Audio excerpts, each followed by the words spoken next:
She said, "You're too jealous," after her male coworker dropped her off at 2 a.m. for the third time. I said, "You're probably right." Then I moved her stuff into the guest room that night. The coffee she spilled when she saw the packed boxes in the morning. Original post. I, 33 male, have been with Victoria, 29, for almost 4 years. We've lived together in my condo for the past 2 years. Up until about 3 months ago, things were solid. Not perfect, but good enough that I'd started looking at engagement rings. Then Derek started at her marketing firm. At first, it was innocent. Derek's really good at the Adobe suite. He's been helping me with presentations. Cool. Derek and I grabbed lunch to discuss the Henderson account. Fine. Derek's given me a ride home since my car's in the shop. Whatever. But 3 weeks ago, she texted me at 11:47 p.m., working late on pitch deck. Derek will drop me home. She walked in at 1:23 a.m. Hair slightly messy, makeup smudged, story about how they'd grab food after because they were starving. I said nothing. 2 weeks ago, same thing. Text at 10:15 p.m. about a client emergency. Walked in at 1:51 a.m. This time she was giggly, clearly had been drinking. We needed to decompress. The client was brutal. I asked, "Victoria, why are you coming home at 2 a.m. with another guy?" She looked at me like I'd grown a second head. Derek's a co-worker. We were working. God, you're so paranoid. Last Friday, the third time. Text came at 11:03 p.m. Client dinner ran late. Derek's driving me. I sat on the couch. Waited. 2:17 a.m. Headlights in the driveway. I watched through the window. They sat in his car for another 8 minutes. Talking. Laughing. Finally, she got out. She walked in, saw me on the couch. "You're still up?" "Yeah. Working late again." She kicked off her heels. "Ugh, yes. The Carmichael presentation is killing us. But we nailed it tonight. That's the third time Derek's dropped you off after midnight." Her face hardened.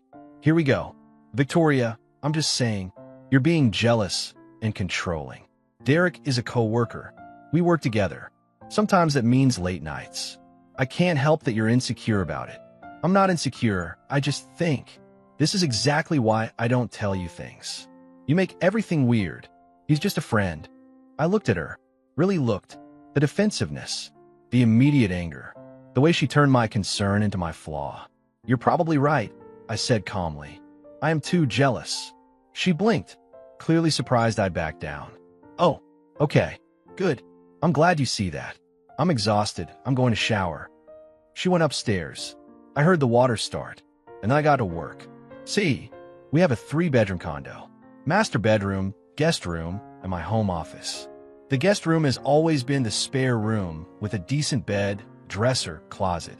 I spent the next hour moving Victoria's clothes from our closet into the guest room closet. Hung them up nice and neat. Her toiletries from our bathroom into the guest bathroom.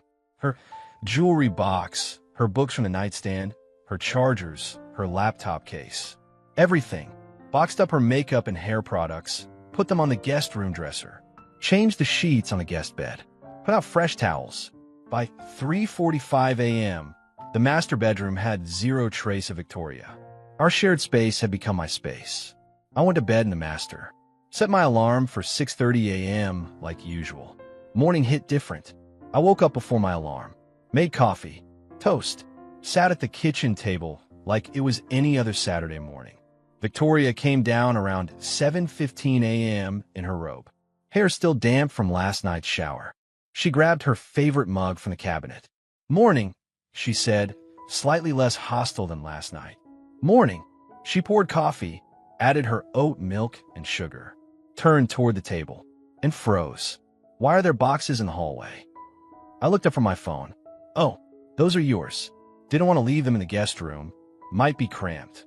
She stood there, coffee mug halfway to her mouth. "What? Your stuff. I moved it to the guest room. You'll be more comfortable there." The mug slipped. Not dropped, just slipped enough that coffee sloshed over the rim, onto her hand, down her robe. She yelped, put the mug down hard on the counter. "What the actual hell, Chase? You heard me. You moved my stuff? To the guest room? While I was asleep. You were in the shower, actually. But yeah." Her face went through several emotions. Shock, confusion, then anger. This is insane. You can't just what? I live here. I'm allowed to rearrange my space. Your space? This is our home. I took a sip of my coffee. Is it though? Because my name's on the deed. My down payment. My mortgage. We've lived together for 2 years. As my girlfriend, who I'm apparently too jealous of. So I figured, why share a bedroom with someone who thinks I'm controlling for having basic concerns? She grabbed paper towels, wiped her hand, her robe. This is ridiculous. You're being petty. Maybe. Or maybe I'm being practical. You want to come home at 2 a.m. with another guy and not have me question it? Fine. But you can sleep in the guest room. I'm not sleeping in the guest room. Then sleep on the couch. Or go stay with Derek since you two work so well together. Her eyes went wide. Derek? This is about Derek. You tell me, Victoria. 3 times. After midnight. With the same guy. Who you're suddenly inseparable from. We work together. Yeah, you mentioned that. Repeatedly. Doesn't explain the 2 a.m. drop-offs. He's being nice. Giving me rides. Why aren't you driving yourself? She hesitated. My car. Your car's been in the shop for 3 weeks? Try again. Another hesitation. The check engine light came on. So, take it to a mechanic. It's been 3 weeks, Victoria. I've been busy. Too busy to get your car fixed, but not too busy to let Derek chauffeur you around at all hours. She crossed her arms. You're twisting this. I'm asking questions. Questions that shouldn't be hard to answer if nothing's going on. Nothing is going on. Great. Then you won't mind sleeping in the guest room until I'm less jealous and controlling. She stared at me. You're serious. Completely. This is emotional abuse. I actually laughed. Moving your stuff to another room in a condo I own is emotional abuse. That's your angle. You're punishing me for having a friend. I'm creating boundaries. You've made it clear my concerns are invalid, so I'm adjusting my living situation accordingly. She grabbed her phone off the counter. I'm calling someone about this. Cool. Want me to box up the rest of your stuff in the bathroom? She stormed upstairs. I heard the guest room door slam. Update 1, 2 days later. Victoria didn't come out of the guest room for the rest of Saturday. I heard her on the phone multiple times. Sunday morning, she emerged, showered, dressed, and announced she was going to her sister's to think. Take your time, I said. She left. Didn't come back Sunday night. Monday evening, I got a call. Her sister, Nicole. Chase, what is going on with you and Victoria? Hey, Nicole. She didn't tell you. She said you kicked her out of your bedroom and are holding her stuff hostage. I moved her belongings to the guest room because I'm tired of her coming home at 2 a.m. with her coworker Derek and gaslighting me about it. Silence. Then, Derek. Yeah, you know. About Derek, she mentioned a coworker. But, 2 a.m. 3 times in 3 weeks. Always with him. Always working late. But when I bring it up, I'm controlling and jealous. More silence. That does seem odd, right? So I gave her space. Guest room has everything she needs. Chase, that's pretty extreme. Is it? I own the place, Nicole. She's not on the lease, not on the deed. She can have the guest room, or she can leave. Those are the options. She says you're trying to control her. By giving her her own room? That's not control, that's independence. Nicole sighed. Look, I don't know all the details, but maybe you two need to talk. I tried talking. She called me jealous. So talking's off the table. She knows where she stands. Tuesday, Victoria came back. Didn't acknowledge me. Went straight to the guest room. Fine by me. Wednesday, I came home from work to find Derek's car in my driveway. I walked in. Victoria and Derek were in my living room. On my couch. He had papers spread out on my coffee table. Chase. Victoria jumped up. We're just working on the Hendricks account. The presentation is Friday. Get out, I said to Derek. He looked startled. Excuse me. You heard me. Get your papers, get your ass off my couch, and get out of my house. Dude, we're working. I don't care if you're curing cancer. This is my home. You're not welcome here. Leave. Victoria stepped between us. Chase, don't be ridiculous. Victoria, move. Derek, I'm giving you 60 seconds to gather your stuff and walk out that door. After that, I'm calling the cops. You're insane, Victoria said. Maybe. Doesn't change the fact that this is my property and he's trespassing if I ask him to leave. Derek stood up, trying to look tough. You're being real childish about this, man. 30 seconds. He looked at Victoria. She looked helpless. He gathered the papers, shoved them in a messenger bag. This is messed up, he muttered, walking past me. I followed him to the door, locked it behind him. Victoria was furious. What is wrong with you? You brought him to my house, to work, when you got an office. That's what's wrong. We needed quiet space. The office has conference rooms. They were all booked. Victoria, stop. Just stop. You're not this stupid. Excuse me. You're not dumb enough to think I'm buying any of this. The late nights, the rides home, the defensiveness, now bringing him to my house. You think I can't see what's happening? Nothing's happening. Then prove it. Show me your phone. Her face went pale. What? Your phone. Show me your texts with Derek. If it's all work stuff, no problem. I'll apologize right now. That's a violation of privacy. You're in my house. You've been getting rides from him at 2 a.m. You just brought him into my living room. I think I've earned a right to see what's so important between you two. She clutched her phone. No. Then we're done. Done? Over not showing you my phone. Over lying to me. Over disrespecting me in my own home. Over choosing Derek instead of addressing my concerns. Yeah, Victoria. Done. Her eyes filled with tears. You can't do this. Watch me. You got until Sunday to get all your stuff out. After that, I'm changing the locks. You can't kick me out. I can't actually. You're not on the lease. You've been living here rent-free as my girlfriend. But you're clearly not my girlfriend anymore. So why would you stay? This is illegal. It's not. But call a lawyer if you want. I'm sure they'll confirm that I can ask someone not on my lease to leave my property. She stood there, phone clutched in both hands, tears streaming. Sunday, Victoria. Figure out where you're going. Update 2, 1 week later. Victoria didn't leave Sunday. Or Monday. Tuesday morning, I woke up to find her still in the guest room. I texted her, "You're still here." She replied, "I have nowhere to go." Me? That's not my problem. You have until tonight. She came out of the guest room around 8 a.m. as I was leaving for work. "Chase, please. Can we just talk about this?" "Nothing to talk about. I made a mistake. Derek and we got too close. But nothing happened. Something happened. Maybe not physically, but emotionally. Yeah, and you chose him over me every time I raised a concern. I'll cut him off. I'll transfer departments. Don't care. Chase." Victoria, you called me jealous and controlling for noticing my girlfriend was spending all her time with another guy. You gaslit me, made me feel crazy, brought him to my house, refused to show me your phone.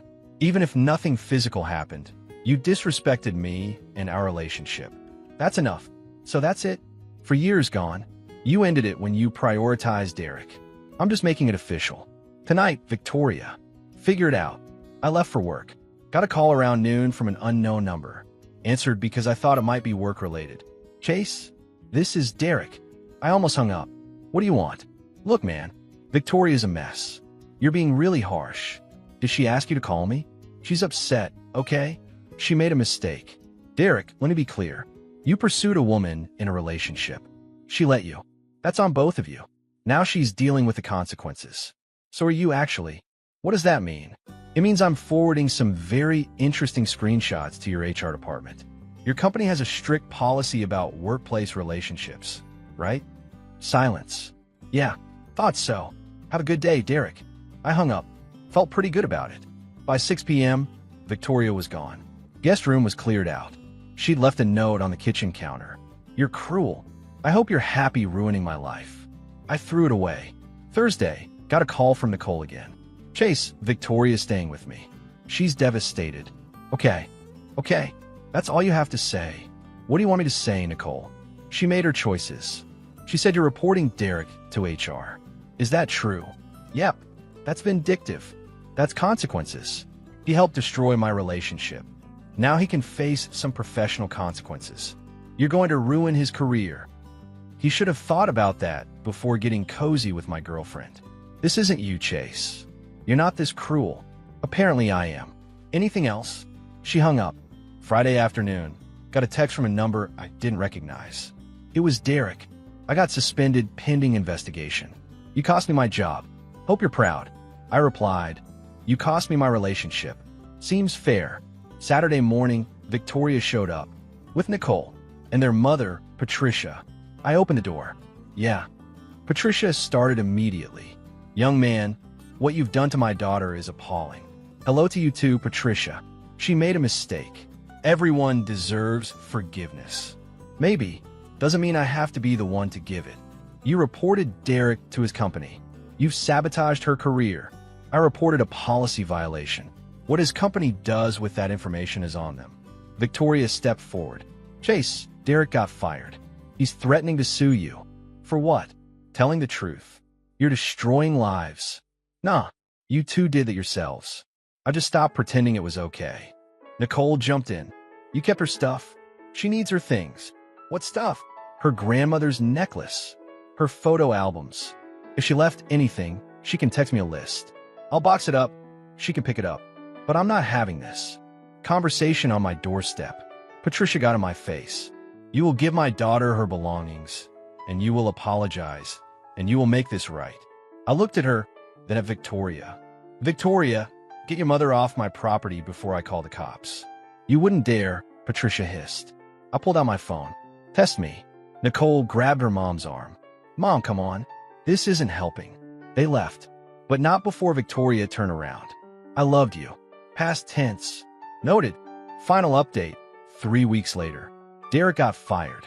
Victoria got transferred to a different team to avoid workplace conflicts. She's apparently miserable, according to mutual friends who still talk to me. Nicole called last week. Derek's girlfriend found out about Victoria. He has a girlfriend? Yeah, they've been together for like 6 months. She dumped him. Publicly. On Facebook. Tagged Victoria in it. I laughed.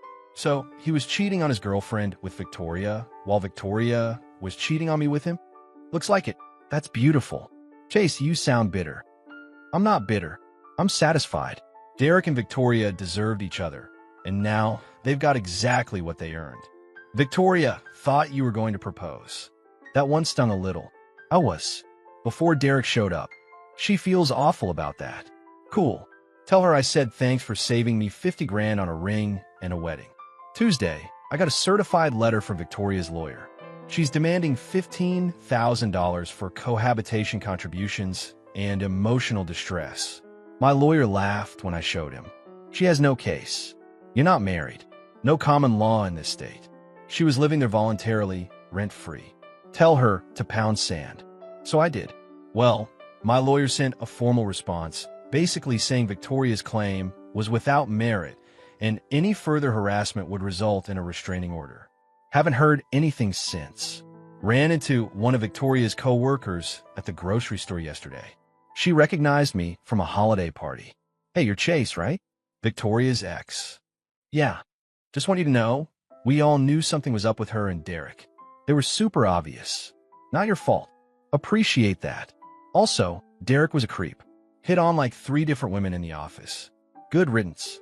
Made me feel better, honestly. As for me, I'm doing okay. Not great, not terrible. Apartment feels empty sometimes. I miss having someone around, but I don't miss the gaslighting. Don't miss the 2 a.m. anxiety.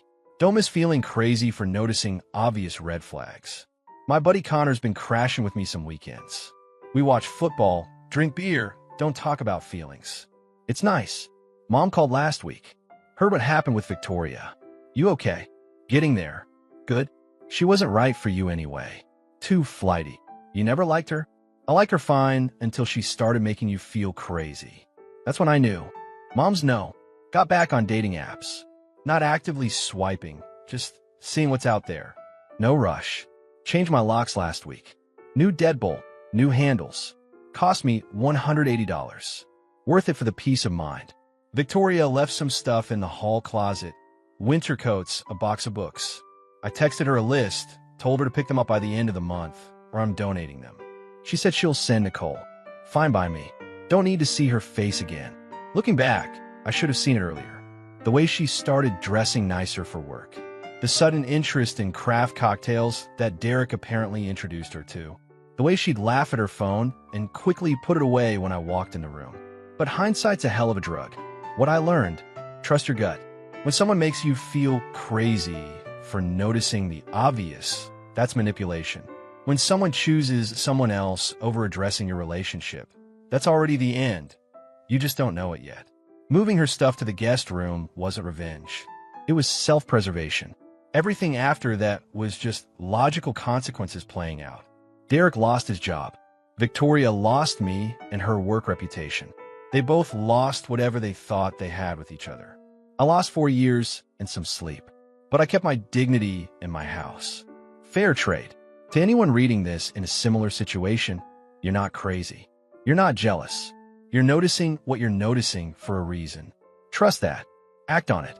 Don't let someone convince you that your reality isn't real. Victoria texted last night from Nicole's phone. I blocked her number. I'm sorry. I messed up. Derek meant nothing. Can we talk? I replied, no. That's the last word she's getting from me. Turning off notifications now.